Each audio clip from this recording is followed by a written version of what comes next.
Oke, Assalamualaikum warahmatullahi wabarakatuh. Rofi Sori Sadari, wa Yasir Amri, wa Mu'adatan Milisani, Yafkau Kauli.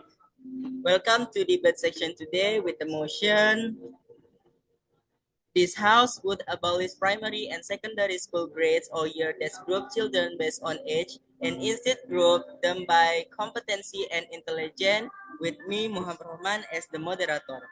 The Honorable to lecture my Mem Husnul Khatimah MPD and follow debaters today. Okay, before we start our debate today, I will give you introduce our team. In the government team, there is Gusti Ayu Ningrum as the Prime Minister and Mr. Muhammad Palka Awi as the Deputy Prime Minister. And the opposition team, there is Miftahul Jana as the leader of the opposition and Mr. Ferry Munandar as the deputy leader of the opposition. Okay, I will give you rules of the debate today. The first is delivered argument is 7 minutes. POI is 2 minutes after delivered argument. If you reach it, the argument is 7 minutes, everyone will clap for you. Okay? Uh, let's start the debate today. The government team is uh, the Gusti Ayuningrum as the Prime Minister. Start now is 7 minutes. Okay, thanks to the moderator. Assalamualaikum warahmatullahi wabarakatuh. I'm Gusti Ayuningrum, the first speaker from the pro-argument group. The Honorable Mr. Husnul Khatimah, lecturer of the English Debate and Critical Thinking course, allow me to get straight to the point regarding the motion. This House would oblige primary and secondary school grades or years that group children based on age and instead group them by competency and intelligence. Okay, let us begin by addressing who this motion concerns. It impacts millions of students worldwide, their parents, and their educators. These are the individuals most affected by outdated system that categorize children primarily based on age, assuming that development and learning occur uniformly across all students. The reality is far more complex as students learn and grow at different rates. Now, what does this motion propose? It advocates for a shift from age-based competency-based grouping instead of placing children in classrooms solely based on the year they were born. This model organizes them based on their demonstrated skills, knowledge, and cognitive development. This change could unlock significant potential for students and make education more equitable and effective. Why is this shift necessary? Because the age-based system is fundamentally flawed. According to a study by the American Psychological Association, intellectual growth is not linear. Factors like genetics, environment, and access to early learning opportunities create a diverse range of same age. A diverse range of cognitive abilities even among children of the same age. For instance, a highly gifted 8-year-old in mathematics might be held back in an age-based classroom.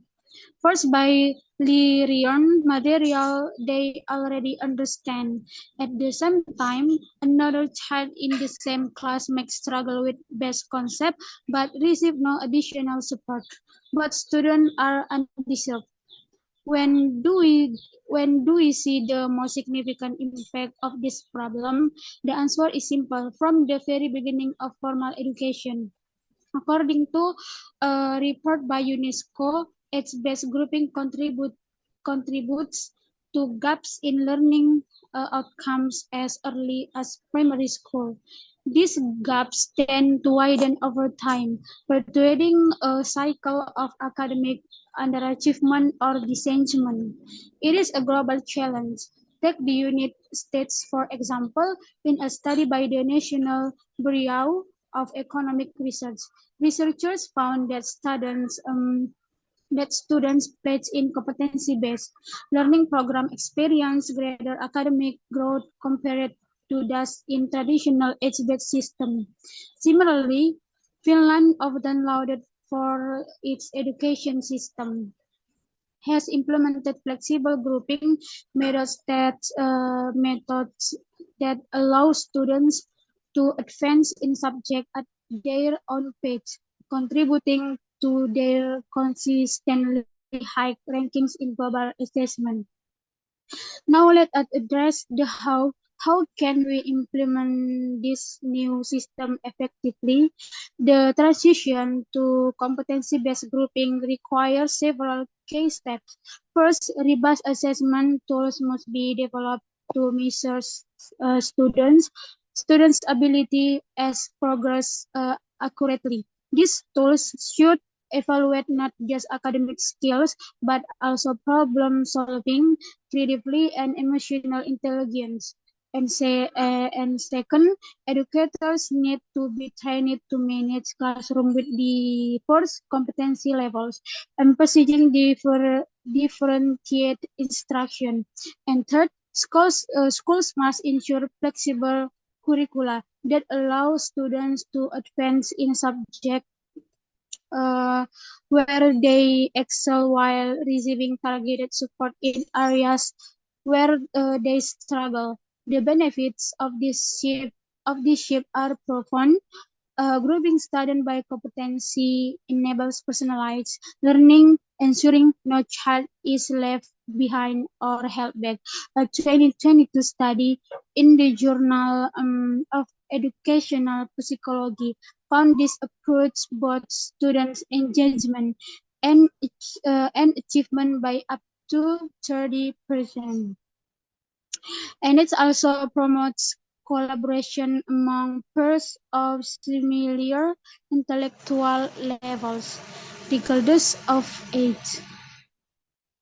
And last, in conclusion, this motion is about creating a fairer, more inclusive and effective education system that nurtures every child's potential, grouping by competency. Um, Grouping by competency unlock opportunities for all students to thrive. Thank you.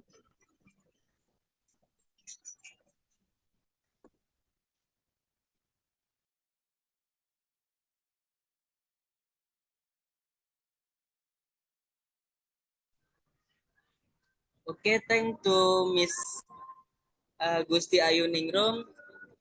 Gusti Ayu Ningrum delivered the argument is the 6 minute 26 minute 17 second. Okay, next we move to the opposition team. Um, to Miftahul Jannah as the leader of the opposition. Time is yours. 7 minutes. Start now. Honorable oppositions and everyone present, my name is Miftah Hujana and I'm here as the first speaker from opposition team. Well, the proposition vision for competency-based grouping appears well-intentioned. It fundamentally misunderstands the complexity of education and the critical role that age-based grouping plays in fostering both academic and emotional development. Allow me to break down Allow me to break down why this motion is flawed on multiple levels. First, let us consider the psychological and emotional impact of competency-based grouping. Education is not merely an academic exercise. It is a holistic process that shape that shape a child's social skills, confidence, and overall character. Each classroom provide a supportive environment where children can grow alongside peers at a similar developmental stage. The shared experience fosters a sense of belonging, camaraderie, and mutual understanding. Competency-based grouping, however, risks creating division among students.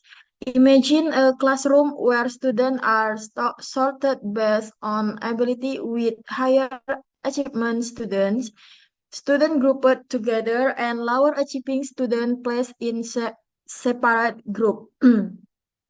While the intention may be to tailor education to individual need, the reality far less ideal. A study published in Educational Psychological Review 2024 revealed that students placed in lower competency group often feel stigmatized, anxious, and unmotivated.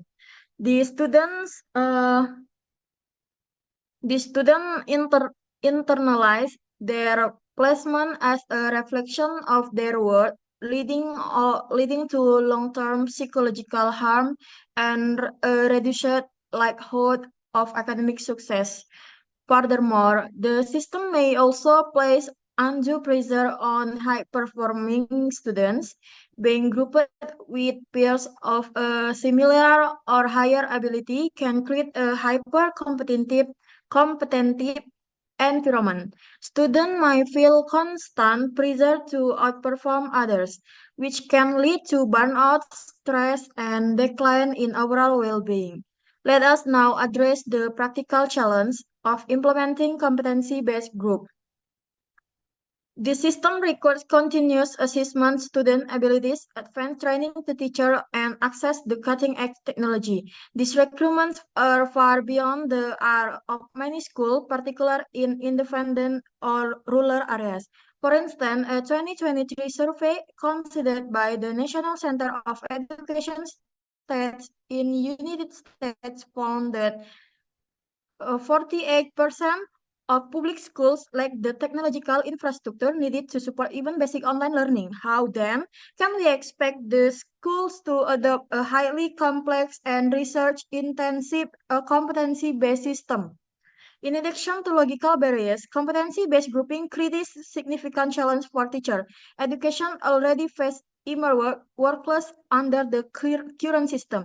Asking them to manage multiple competency groups within a single subject increases their responsibility.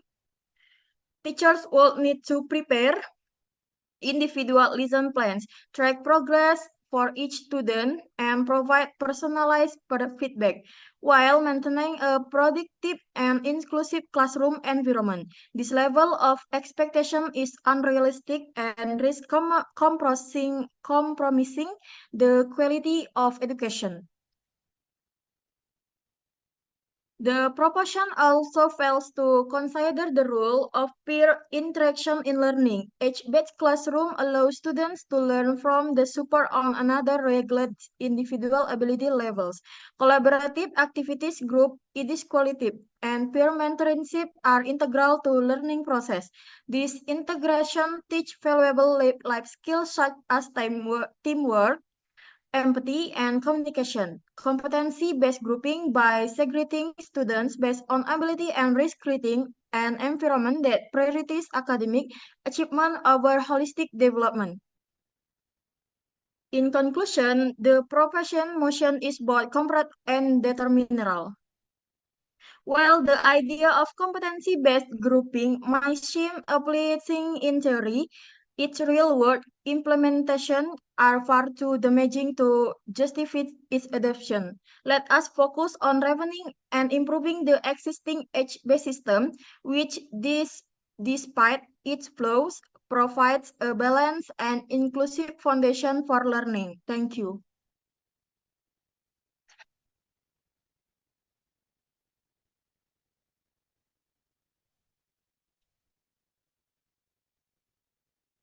Okay, thanks to Mrs.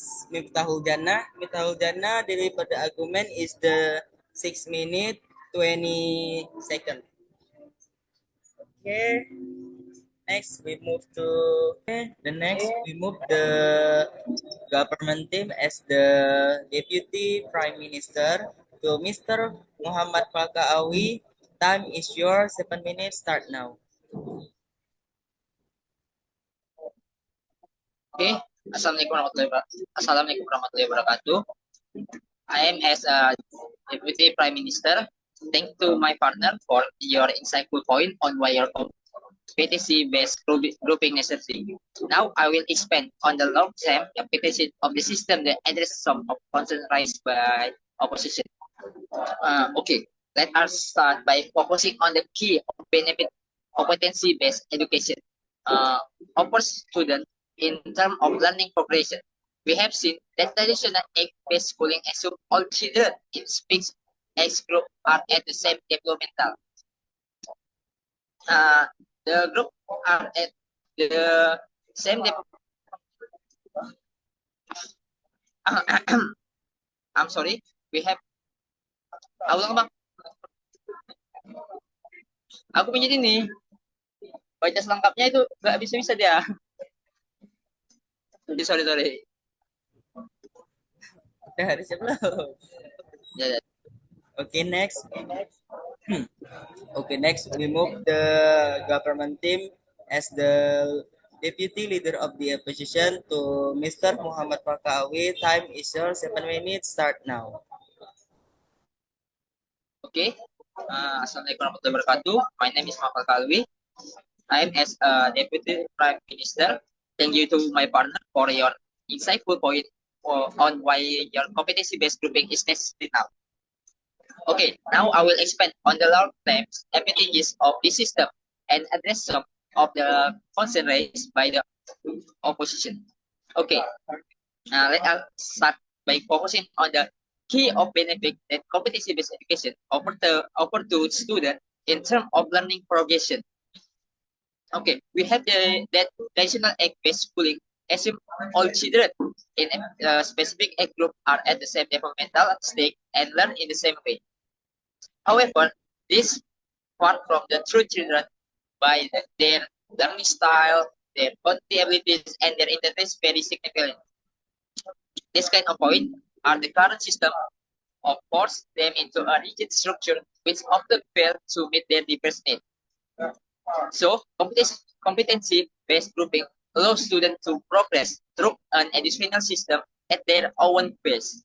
So that this is mean the student who grabs a concept quickly doesn't have to wait for their pace to catch up, and those who need more time can receive to support that require without feeling lost, or maybe they will think they leave behind.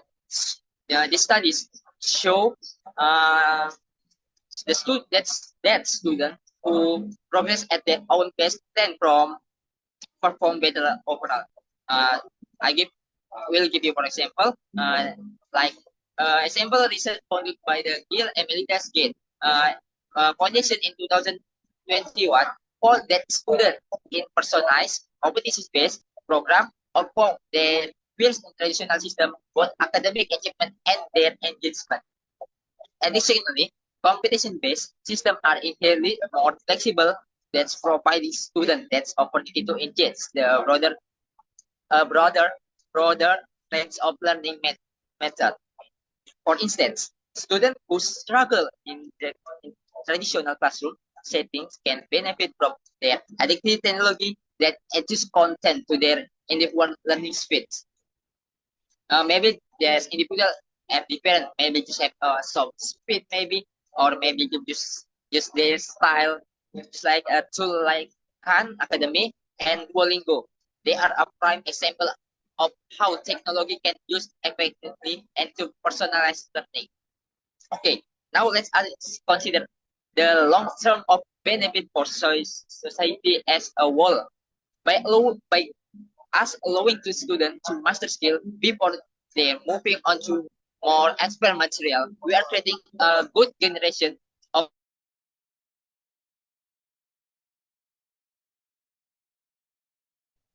their memory about the information to pass test. This is crucial in today's rapidly changing world where critical thinking, problem solving, and other things are essential skills. With the rise of artificial intelligence and automation, the job market is evolving faster than ever. So, competency-based education ensures that students are prepared for a future where lifelong learning is a key to staying relevant. In fact, competency-based education model already exists and have been successfully implemented in various education systems in the worldwide, in parts of maybe just in the other country like Canada, the United States, and Finland. The students are grouped and assessed based on mastery or content rather than age. So this program have seen promising results with the student demonstrating higher level or engineering academic and academic achievement. So just like I said before, in the country in Finland, program education policies for a sample are globally admired, and their success is largely attributed to flexible competition on based learning structures that allow students to progress according to their individual abilities. Okay, the opposition of that grouping students by competition might overwhelm the student with unrealistic expectation. However, it's not necessary that case in competency-based system that focus in on mastery, not comparison. So students work at their own pace and mastery of their of content become the primary goal rather than outperforming the others. And the teacher can also ensure that students are not burdened by excessive pressure by balancing the level of challenge with appropriate support.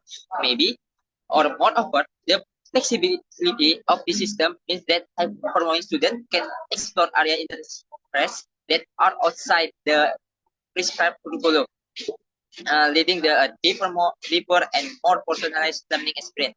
So the concept about feasibility of such a system is also operate while it is true implementing competition-based education on large scale with required investment.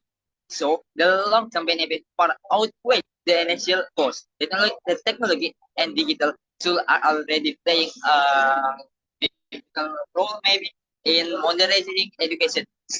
And then adaptive learning platform can track a student progress in real time and just instructional content according to making it easier for the teacher and for them to tailor a lesson to individual student.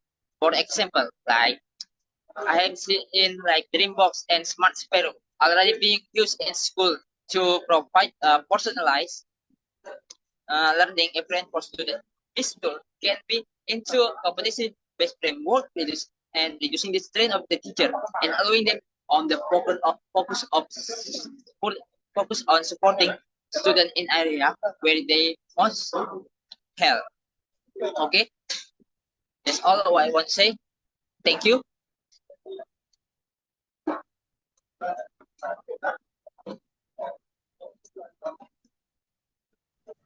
Okay, thank you to Mr.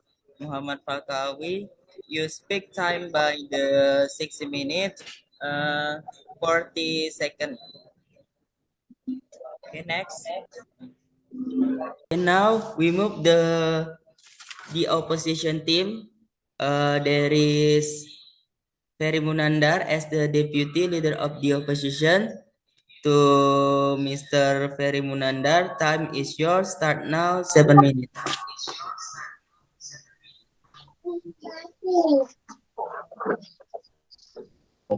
Number one, Mr. Ferry Munandar, while the can you repeat proposition again? claims that okay. Assalamualaikum warahmatullahi wabarakatuh. Thanks to the moderator. My name is Ferry Munandar. As the final speaker of the oppositions, I will consolidate our arguments and present why the motion to abolish age-based grouping in favor of competency-based grouping is fundamentally flawed and should be rejected. Number one, deepening inequalities. While the proposition claims that competency-based grouping address individual learning needs, it neglects the systemic inequalities and trends in our society. Students from privileged backgrounds with access to privileged tutors, advantage. Ferry Munandar, please record your face. Test. Okay, let's continue. Okay, can I start? Can I start now? Astaghfirullahaladzim.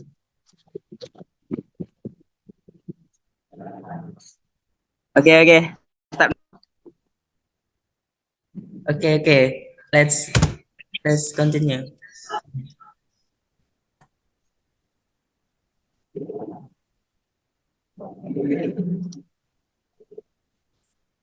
Okay, thanks to the moderator. My name is Ferry Munandar. As the final speaker of the opposition, I will consolidate our arguments and present why the motion to abolish age-based grouping in favor competency-based grouping is fundamental flaw reject. Number one is deepening inequalities. While the propositions claim that competency-based grouping address individual learning needs, it neglects the system inequalities entrenched in our society. Students from privileged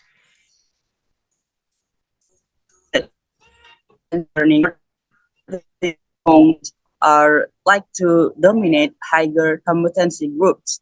Meanwhile, students from underprivileged backgrounds who even face financial, social, and educational disparities are displaced to low competency groups. These stratifications, perpetual exciting disparity, create tight opportunities are disproportionately distributed. Opportunities from the Journal Education Policy confirm that ability grouping in schools often leads to greater inequality, as students in lower group receive fewer resources and less experienced teachers. If our goal is to create an inclusive and education system,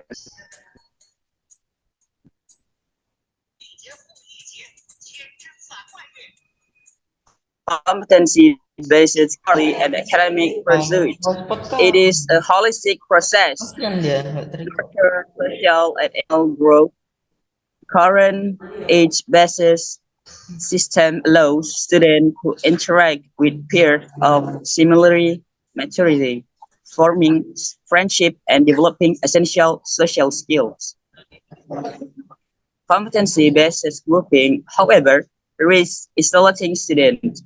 Those placed in lower competency levels may feel segmented, leading to reduced self-esteem and increased anxiety. A study published in Educational Psychology Review 2024 found that students in ability-based group and often internalize their placement as a reflection of their intelligence, resulting in long-term negative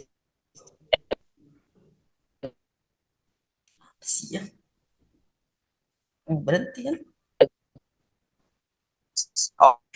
on their confidence and motivation expectations. The emphasis on competency and performance can create a competitive high-stakes environment that prioritizing academic over well-being. Number three, logistical and practical challenge. The feasibility of implementing competency-based grouping is a critical concern. This system requires an accurate assessment to determine competency levels, special research, teacher training to handle diverse learning groups, advanced technological infrastructure for tracking and managing students' progress. For many schools, especially those in rural or underfunded areas, these requirements are simply unattainable. A 2023 survey conducted in the United States revealed that nearly 15% of public schools lack basic technological research, let alone the sophisticated tools needed for personal learning. Implementing this system on a large scale will divert research from other processing educational needs such as reduction class size or improve student ratios. For the benefits of target the current age-based system, the solution is not to replace it entirely with a competency-based model. Instead, targeting reforms within the existing framework can address individual needs without the risks and challenges associated with the proposed missions. Examples of such reforms include differential instruction, training teachers to tailor their teaching strategies to accommodate diverse learning needs within the same classroom. Number two, smaller class size, allowing teacher to provide more personalized attention to each student. Number three is enhanced research, ensuring all schools have access to quality teaching material, technology, and support service. These measures are more social, cost-effective, and inclusive in the education system. Tadi aku record. Remove.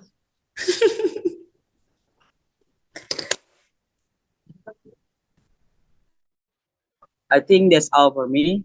Thank you very much.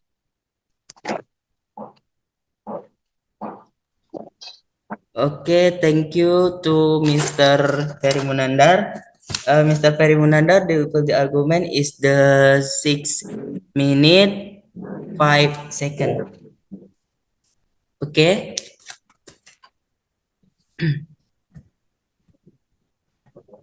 Okay. Well, that's all our debate session today. Thank you so much for your effort. Also, thank you for the Miss Husnul Khotimah MPD as the lecturer. I am Rohman as the moderator. I would say thank you so much for your attention and apologize for my mistake. Assalamualaikum warahmatullahi wabarakatuh.